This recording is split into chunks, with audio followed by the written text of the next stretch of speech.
code. And so I could never really go to my dad either for emotional support. Exactly. Thank you. Yeah. So you can see from the story the big attachment wound that I took on that was never repaired in my childhood. I never reattached to my mom, and I became emotionally self-sufficient and fiercely independent. But inside, I was anxious in the world. I didn't have that safe, calm foundation, and at the core, I felt fundamentally flawed and unwanted.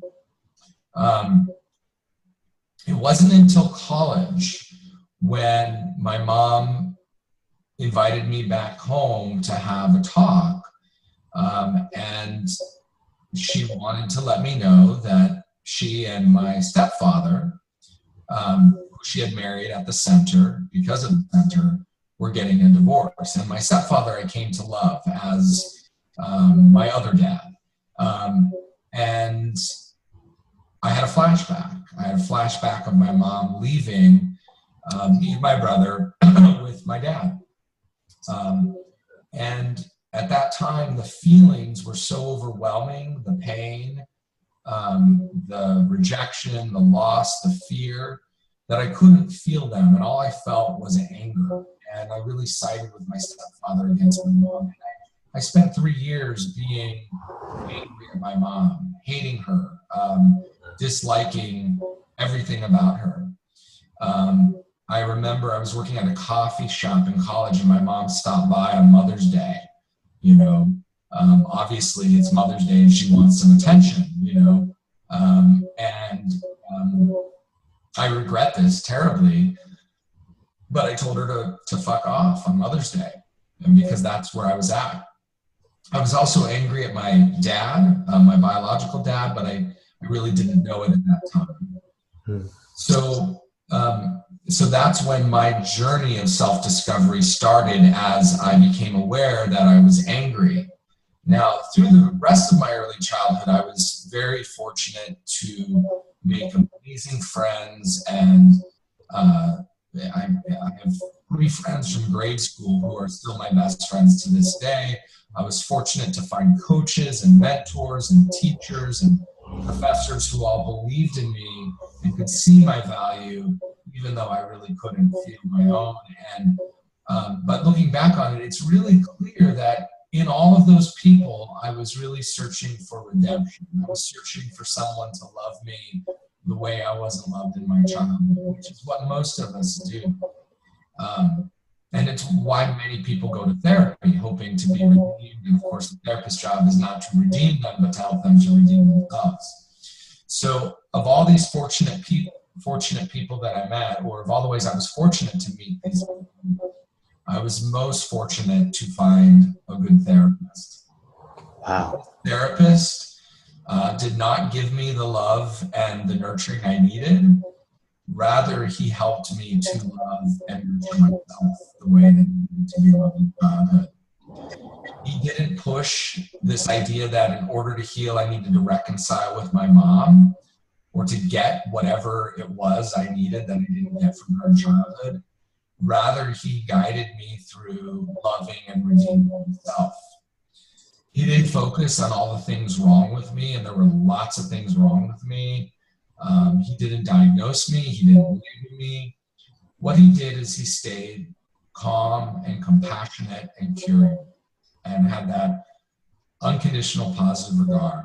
He guided me inside to become curious about the ways that I protected myself, through depression, anxiety, hyperactivity, through that guarded, fiercely independent shell, through addictions. He guided me through healing those more vulnerable feelings and beliefs that I was burdened with, all those vulnerable, painful feelings that we don't want to feel, that we protect from through depression and anxiety and other forms. He guided me through unloading and unburdening these extreme feelings and beliefs. And eventually, at some point in therapy, I came to see that my relationship to the world really, when I say the world, I mean the world in general, and I mean to the divine, really mirrored my relationship to my parents. In the same way that I didn't trust anyone to be there for me, I didn't trust my mom to be there for me, I didn't trust the world to be there for me, and I certainly didn't trust any kind of spirit, God, higher power, source, whatever you want to call it, to be with me. But one of the things that I found is that, and I found this both in doing my own work and in helping other people, that healing is a deeply spiritual process. And it's spiritual because when we come to really love ourselves, and that's really the key to most therapy, is loving and accepting and caring for parts of ourselves that have needed it, we also open up to this bigger love, this enormous, infinite, divine love that's available to all of us. This is really what can be life-changing about therapy. And so I spent half my lifetime healing in therapy, and it's been worth every dollar, every tear, every catharsis. And so when I say that therapy saved my life, it's no exaggeration. And when I describe therapy as sacred, it's also no exaggeration.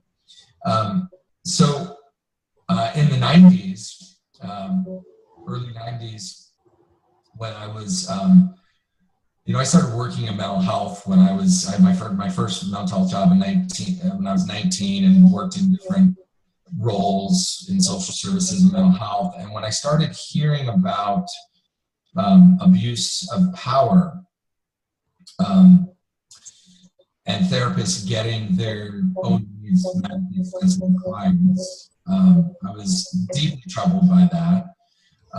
When I saw evidence of the medical model pathologizing people, and effectively what's happening now is the medical model is turning therapy into this over-managed cookie cutter process. And that's one of my concerns, is that what we call therapy, what the medical model calls therapy, is really not going to be therapy anymore. It's going to be behavior management, Right.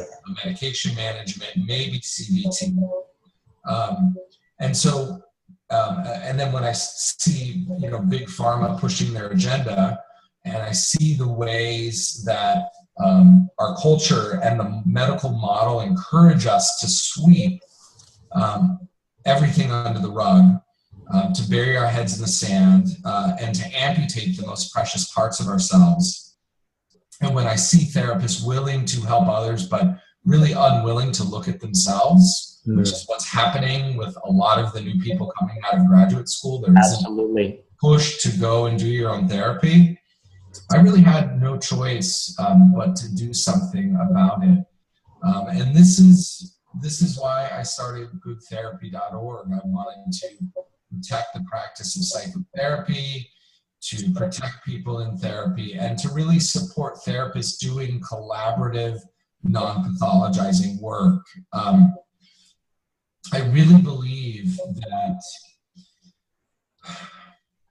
all of our social problems, doesn't matter which one, racism, sexism, economic inequality, homelessness, hunger. I know there are so many others I'm not thinking of at this moment, but that if everyone were to do this work in therapy and learn to love themselves, most of our social problems would evaporate over time. Agreed.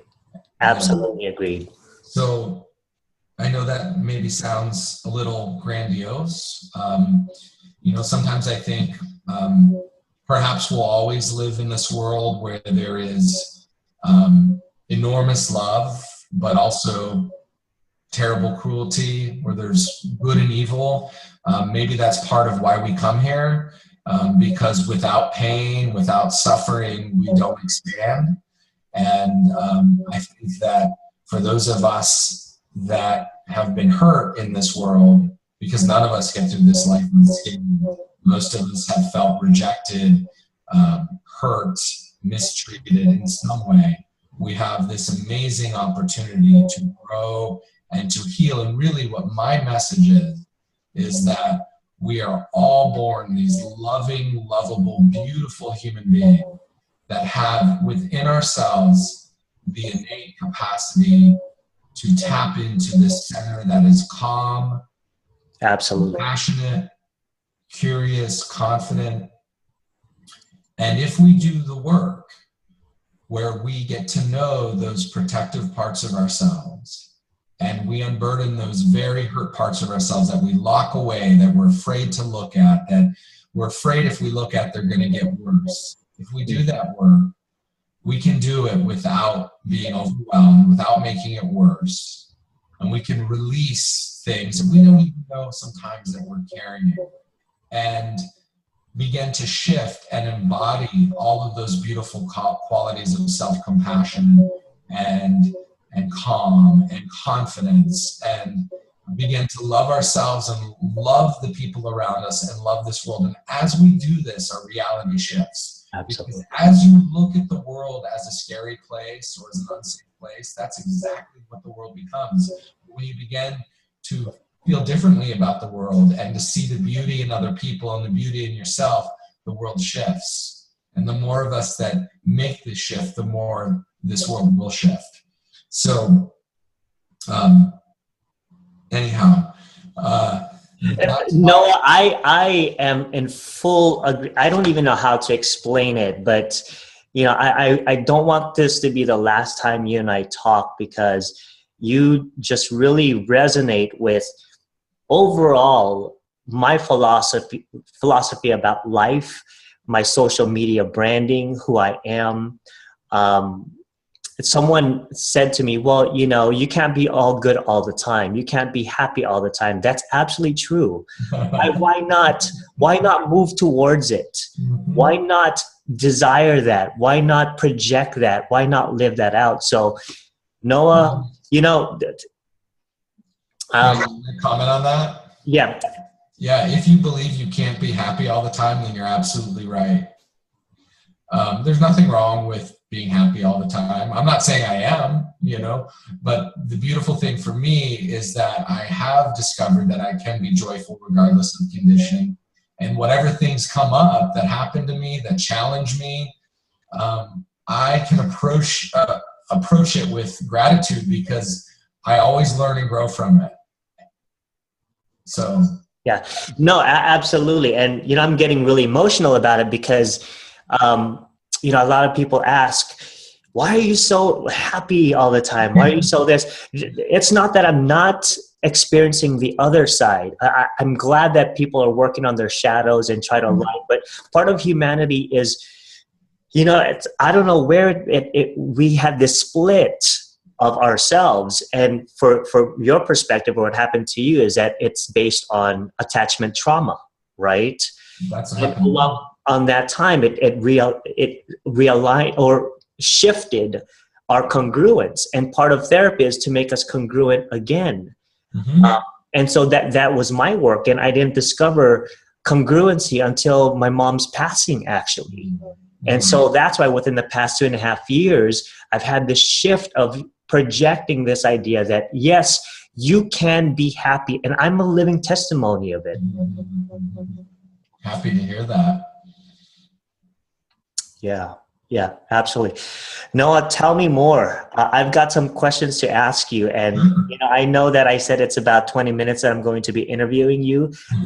We may even reschedule another thing, because I'm taking notes of some things that you said that just, I think the mental health community needs to hear a little bit more of you.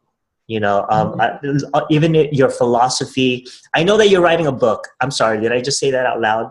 You did, that's okay. Let me know if I can ask you a couple more, another question, okay? Yeah, I've got time. Okay. Are you good now? Yeah. Here's my question to you. In all of this, have you found your redemption? Yeah. Yeah, I mean, the work never ends. There's always stuff that comes up, you know, occasionally something might happen that might re-trigger my grief. But it's not that, it's more this process of like, oh yeah, and focusing inside and finding those little boys. You know, I tend to be very visual and kinesthetic, so I can feel them and see them, and going to them and just giving them a hug, you know, and loving myself, loving parts of myself that need it. And sometimes when I really need support, I can ask now. I can ask. I can just say, I don't really use the word God, but it was funny. I wasn't raised religiously at all. My parents were both atheists, but my spirituality developed through this process of healing, and I feel very connected to spirit. And so I will go to spirit now, and I know how to do that. And that was the biggest part of my work, is trusting, is allowing myself to trust that when I ask, I will receive.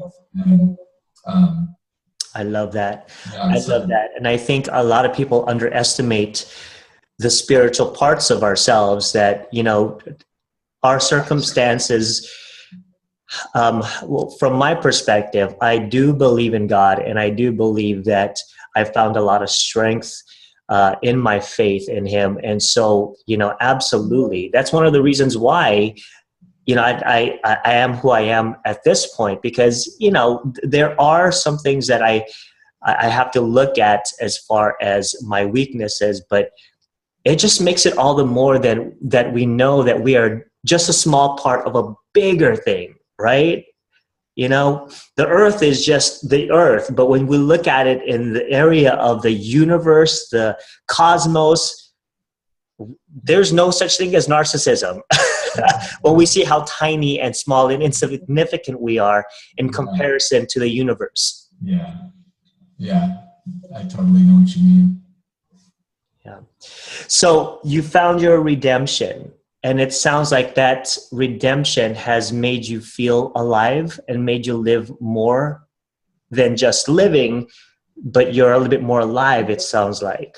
Yeah, well, see, the thing is redemption is really self-compassion, and it's giving those young parts what they needed. And before you do that kind of work, for most people, those young parts are what Dick Schwartz calls exile. They're exiled away. And those little young exiled parts, in addition to having all of those burdens, like for me, it was worthlessness and shame and inadequacy and feeling unloved and lots of pain, those young parts, as you know, because if you spend any time around kids, you see their playfulness, you see their spontaneity, you see their joy. And so when you redeem a young part, when you care for a young part, unburden a young part, and you bring it back into the present moment and bring it back into your life, you're also reconnecting to all of those qualities, which unfortunately were also exiled. So yeah, which is to dream, which is to imagine, which is to play, which is to explore and be curious about the world, right? Yeah, to be alive and excited and you know, to have fun. Yeah, to fly a drone somewhere that's really beautiful, right? Life is so much fun. So yeah. Absolutely. So Noah, dang it, there's so many questions I want to ask you, and I want to keep this short. Okay, like I said, for those of you who are listening, Noah is the founder of Good Therapy, and you can goodtherapy.org. Please visit their website, know a little bit more about him. And this will not be the end where I will be interviewing Noah, because I do believe that he is storing a wealth of knowledge that needs to be out there on social media. And I'm going to do my best to make you all know who Noah is, because I'm telling you now, as you're speaking, it's hard to hold my emotions back, because you're really speaking. Okay, I better stop talking, because now the tears are going to come. That's a good thing. That is a good thing. But, you know, usually when I get into this tangent, when somebody really speaks to my philosophy, I feel like no one understands, you know, the things that I do. But I wanted to ask you, what would you say to young clinicians who are starting off, and who wants to be successful, who wants to make an impact in the world, and I want to add, current clinicians now who are well into their practice, right? Well into their therapy career. What would you say to them? What would you suggest and recommend for them to be the best part of a therapist? Well, it's hard to give any specific recommendations because everybody's an individual and everybody has their own little piece of growth or work to do. But, one of my most important teachers, who I mentioned earlier, Dick Schwartz, the founder of Internal Family Systems. I was just gonna say, you're working with a lot of parts, so ISF is a big thing in your language. Yeah. I trained in that model about 15 years ago, and it was very important for me professionally and personally. But so what he says about therapy is that, and I love this, that healing happens when there's enough self in the room. Wow. So being that calm, compassionate, curious center. There are other qualities to it, but it doesn't matter whether it's the client that's bringing the self or the therapist that's bringing the self. Somebody needs to bring it, because it's that state of self that allows us to heal, that allows us to go close to traumatized parts without being overwhelmed. And so as a therapist, really your job is to be in self. And if you've been doing therapy long enough, that there are some clients you can stay in self with more easily than others. And there are some clients that are always triggering you. I mean, I remember when I was in practice that there wasn't a day that didn't go by that I didn't notice some part of myself that was coming up in response to a client. And your work in the moment in therapy is to soften those parts so you can stay present. Right. So that's the most important thing. And so you need to do that in session with your clients, and then you have to do your own work. So I think there are many pathways to being centered. Therapy is not the only one. There's energy work, hypnosis, meditation, and many other forms of healing. But whatever you can do to stay centered and to bring that real center, not that pretend pseudo self, look how with it I am, kind of wannabe self, because there is that, right? But that really, like that real present loving state, like if you can't hold that, then you're not helping your client. Absolutely. And your clients and people actually feel that and experience that without you even saying it. Yeah. Right? Once you're connected with all of those parts, and the more self you have in the room, people experience that. You don't have to say anything about it. Yeah. And the more you bring in that self, the deeper your work will be, the more amazing transformations you'll see your clients having.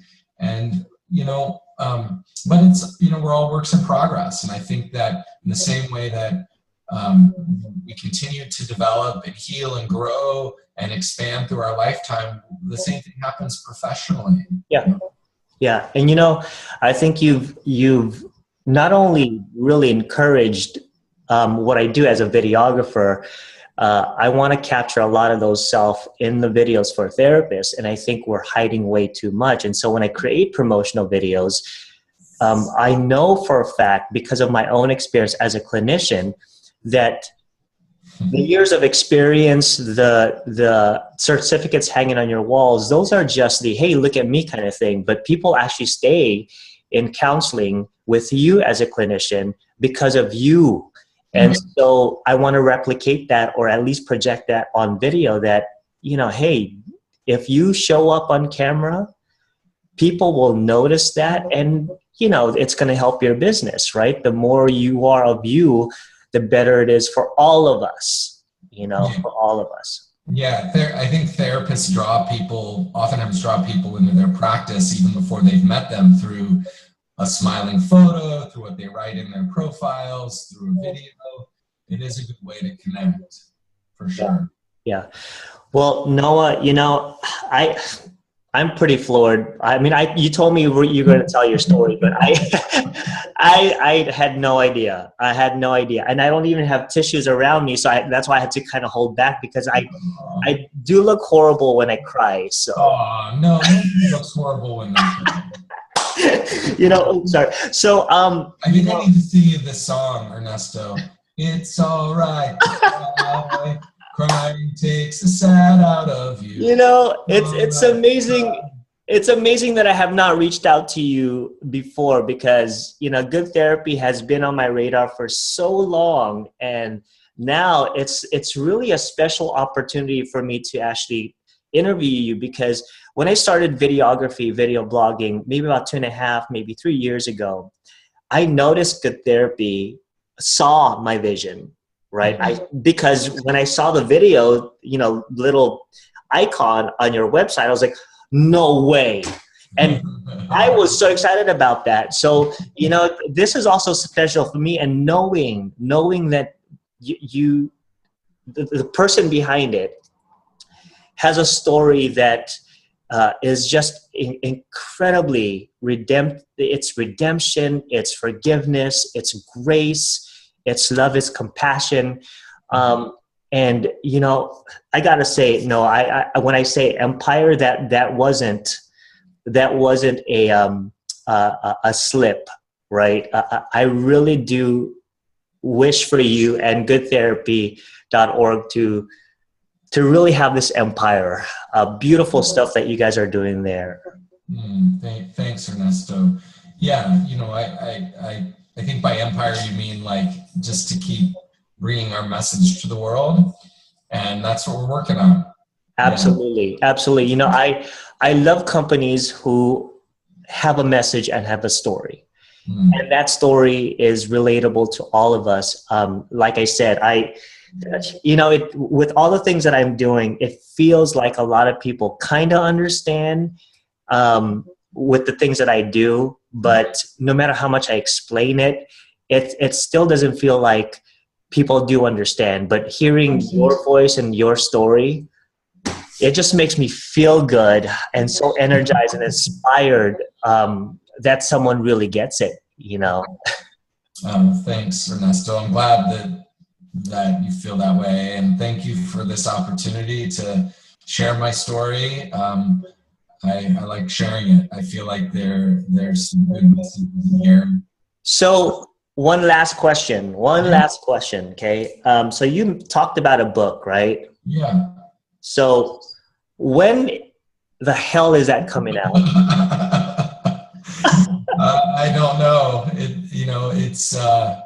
It's quite a juggle, between kids and work, and goodtherapy.org keeps me pretty busy. I'm trying, so I don't know. I'm hoping that in 2017 that I'll be able to publish it. Okay, so all the followers, all the watchers here, when you watch this interview, I want you guys to email Noah and say, where the hell is your book, man?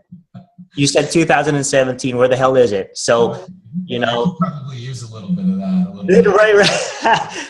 So, Noah, again, thank you so much for giving me this opportunity to use this platform for your story and for my followers, for the people that watch my video blogs and my video interviews.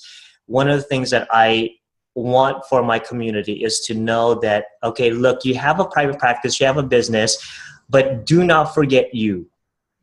Do not forget who you are.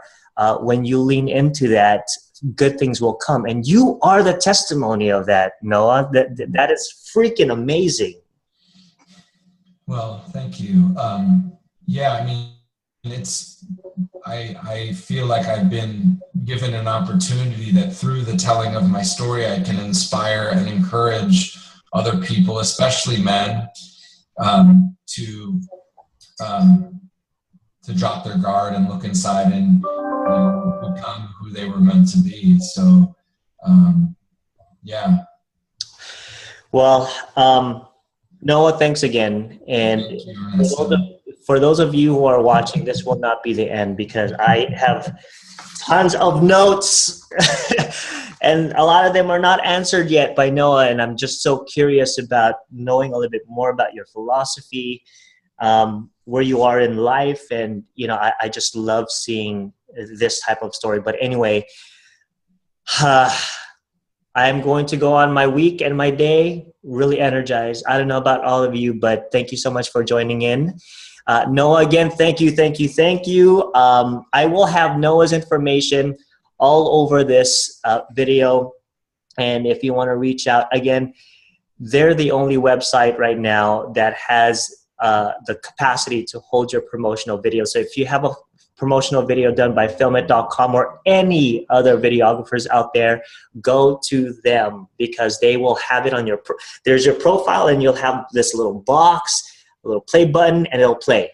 Is it like that still?